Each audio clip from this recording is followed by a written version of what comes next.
Hi అండి, welcome to our channel రుచికరమైన విందు. ఎన్నో ఆరోగ్య ప్రయోజనాలు ఉండే నత్తలతో శనగపప్పు మరియు నత్తల కాంబినేషన్లో కర్రీను సింపుల్గా మరియు టేస్టీగా ఎలా చేయాలో చూద్దామా. ఇంకా స్టవ్ ఆన్ చేసి కుక్కర్లో 3 టేబుల్ స్పూన్ల ఆయిల్ వేసుకోండి. ఆయిల్ హీట్ అయ్యాక ఇందులో 2 పచ్చిమిర్చి చిలుకలు, 2 రెబ్బల కరివేపాకు వేసి వేయించుకోండి.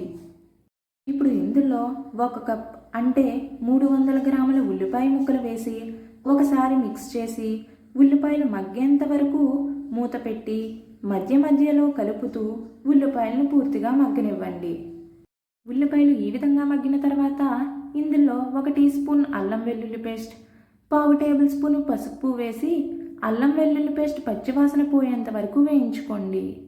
ఇప్పుడు పసుపు ఉప్పు వేసి కడిగినటువంటి 200 గ్రాముల నత్త మాంసాన్ని వేసి బాగా మిక్స్ చేయండి.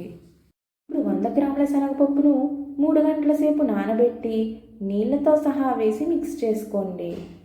ఇప్పుడు ఇందులో 1 టేబుల్ స్పూన్ కారం, 1/2 table spoon garam masala, 2 table స్పూన్ల సన్నంగా తరిగిన కొత్తిమీరను కూడా వేసి అంతా కలిసేలా బాగా మిక్స్ చేయండి.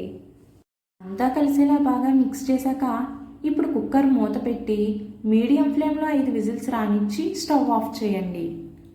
15 నిమిషాల తర్వాత కుక్కర్ మూత తీసి స్టవ్ ఆన్ చేసి లో ఫ్లేమ్లో పెట్టుకొని 1/2 టేబుల్ స్పూన్ సాల్ట్ వేసి అంతా కలిసేలా బాగా మిక్స్ చేయండి. సేపటికి నీళ్ళు అనేవి పూర్తిగా ఈ విధంగా ఎగిరిన తర్వాత కొద్దిగా కొత్తిమీరను జల్లి స్టవ్ ఆఫ్ చేయండి. అంతేనండి, టేస్టీగా మరియు సింపుల్గా శనగపప్పు నత్తల కూర రెడీ. మీరు ట్రై చేసి మీకు ఎలా కుదిరిందో కామెంట్ సెక్షన్లో కామెంట్ చేయండి. ఈ రెసిపీ మీకు నచ్చినట్టయితే లైక్ చేయండి, షేర్ చేయండి.